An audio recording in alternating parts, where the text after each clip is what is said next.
Shelley from Hodgepodge Hoosiers. Today we are going to make bread pudding, and I'm going to put my grandma's vanilla fudge sauce on the top of it.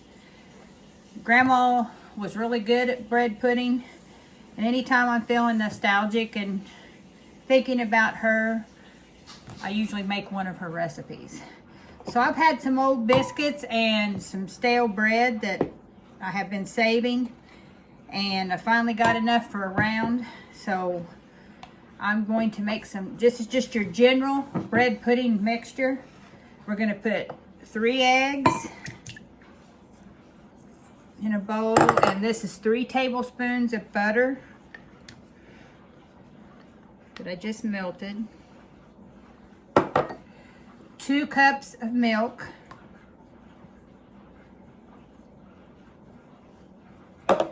3/4 cup sugar. This is a 1/4 cup scoop. 1, 2, 3. Okay.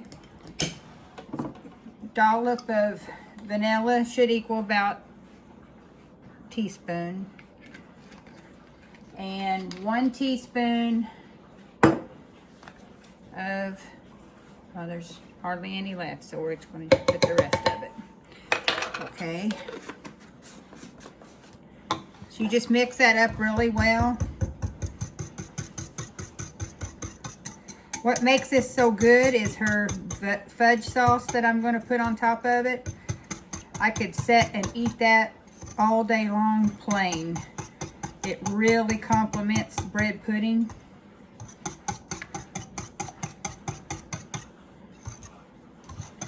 But we're going to get this baking.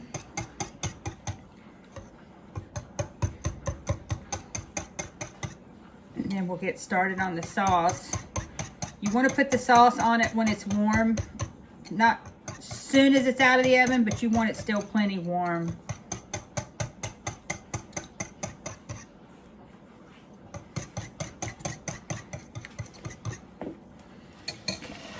Get me a spoon here. All right. You're just going to pour it over that. I'm going to make sure all the bread is really soaked.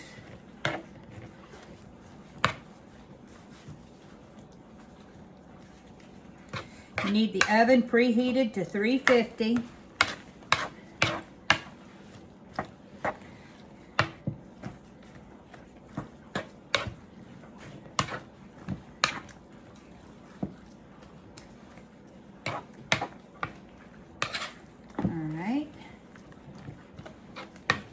Just basically, it's a custard recipe that's going in on the bread. There. And I've got I sprayed this with some oil. You can rub butter in it if you wanted. It just needs something that's going to help it to not stick. Get it put in there.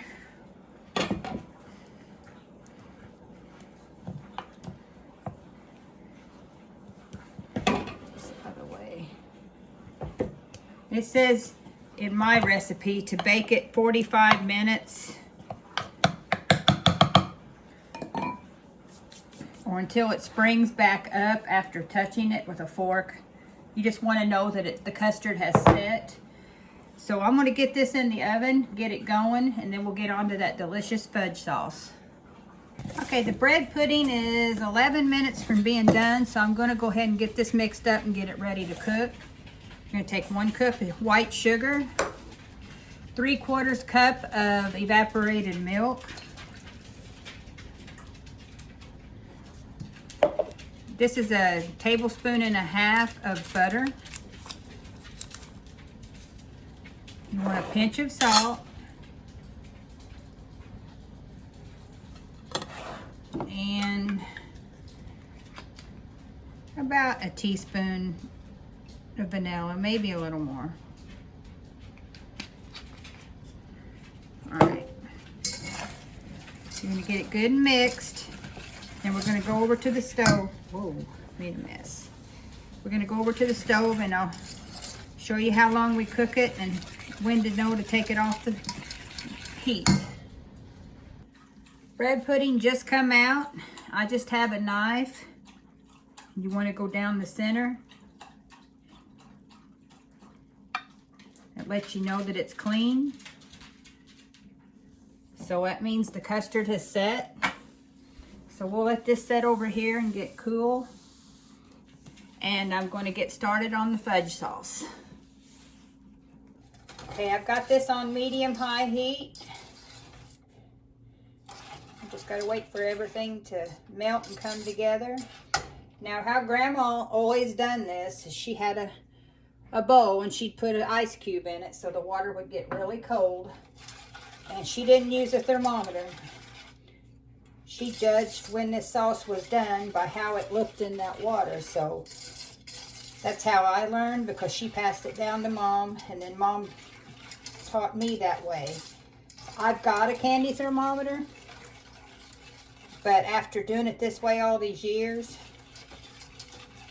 I'd rather do it with the ice water than I would the thermometer. So that's how I'm going to do it today. All right, the butter's good and melted. It's starting to heat up. Now, once this hits a boil, you'll have to stir continually so it don't boil over. It only takes a couple of minutes, because if you would keep going on this and let it get to candy stage, you would end up with fudge. But Grandma would stop it so it would be just a nice sauce. She could put this stuff on anything and us kids would eat it. It's so good. But it will bubble and start to raise once it gets to going pretty good on its boiling.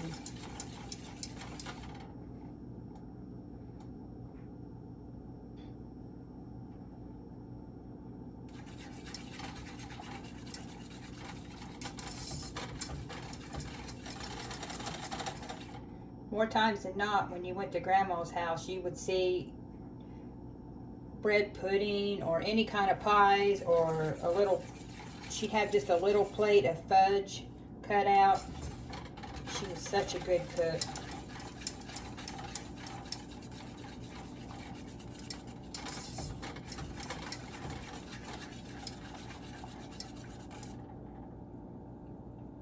And she had it all in her head too. You had to just sit and learn from her. She didn't have recipes that I know of.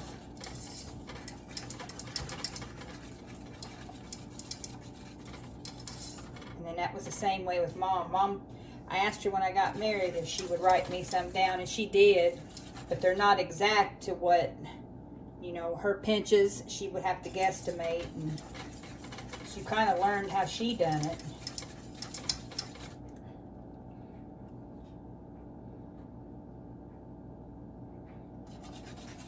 My grandpa raised bees, so a lot of her recipes she would have, you know, she could use honey. He always kept a jar of honeycomb on the table, and with every meal he would take a teaspoon of honey.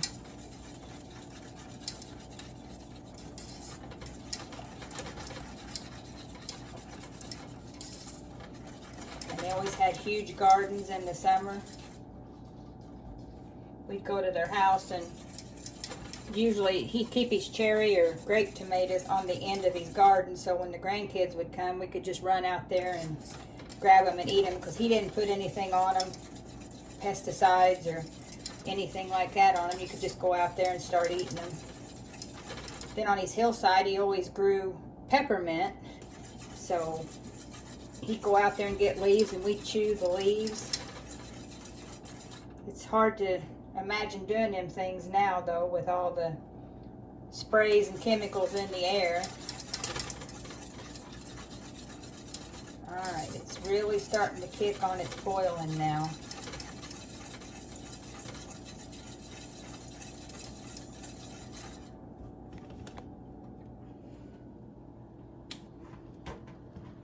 There, maybe you can see it a little better.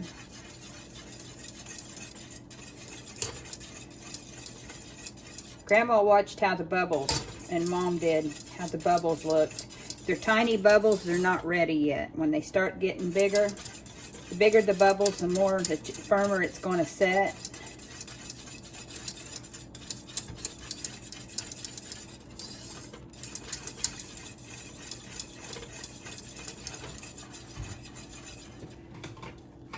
Get a little bubble out here.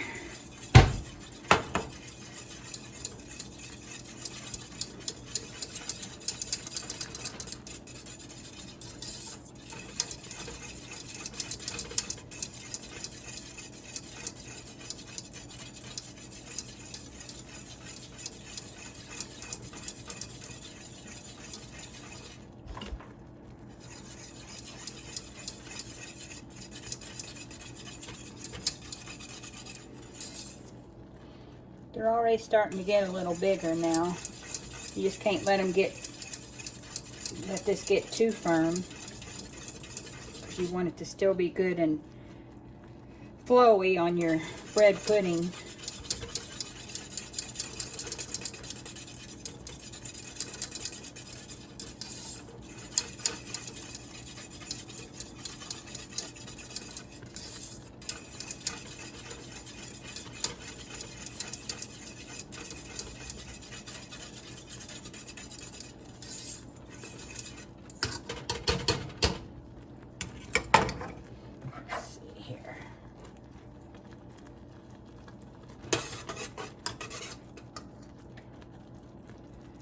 We just do that and see it just shatters, so it's still too loose. So we'll let it go another minute or so, and then we'll try it again. When it just splatters apart like that and doesn't hold together, you know that it's still too runny.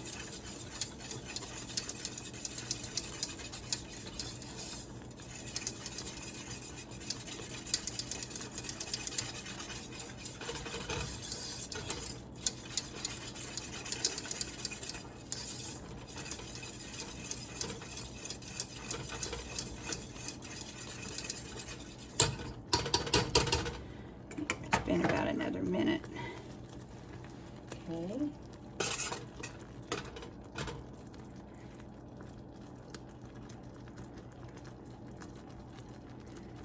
Now, I'm going to empty this so you can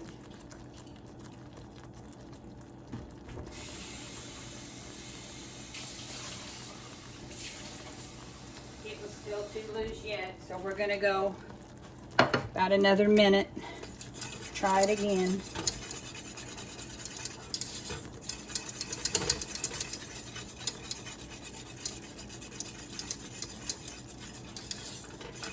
Now this is very easy to stick if you're doing it in a, like a stainless steel pan like I am. I have had it stick before if you don't keep on to it, stirring constantly. Those bubbles are getting bigger. Okay. See, it didn't splatter as much. I don't know if you can really tell, but you know that it's getting thicker because it stayed pooled. So it is probably almost done.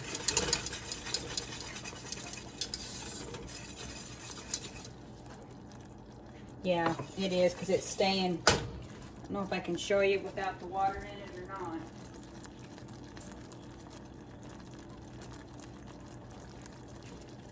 But you can see how it just takes a while for it to drip down. That's what you want. You want it to coat. You don't want it thin as water. So I believe that's done. I'm going to get this off the stove, and then I'll show you what it looks like on the bread pudding. Another little thing that Grandma did, she would stir it as it cools just for a few minutes. She said that that'll make a smoother sauce. So you want, because you do have granulated sugar in it. She always said if you didn't stir it at all, you could taste that grittiness. She always would stir it as it was cooling down. And you want it to thicken just slightly before you pour it over anything. And I mean, she's right. I had before thinking, you know, I don't have to stir this. I'm just going to pour it. And you can taste the difference. If you cool it down by stirring it, it is creamier. Rather than if you just let it sit and cool down and then use it.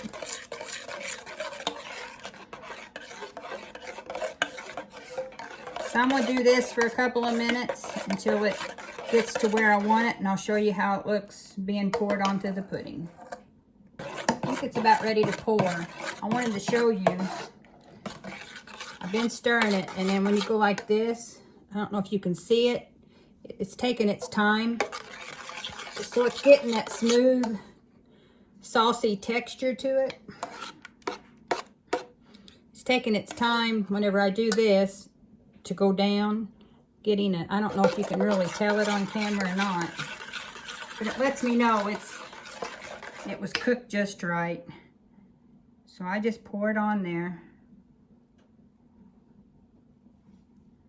Bread pudding is an acquired taste. My husband really don't care for it. I don't fix it that much. There's some days I just have to do it, and then reminisce about Grandma. So anyway, there. Now I'm going to let it cool. You can see in the pan, I think you can, it is just sticking to the sides just right. So I know it's at the right consistency. So this is Shelly from Hodgepodge Hoosiers. I hope you enjoyed this video, found it helpful. If you did, please like, comment, subscribe, and share. And until next time, bye for now.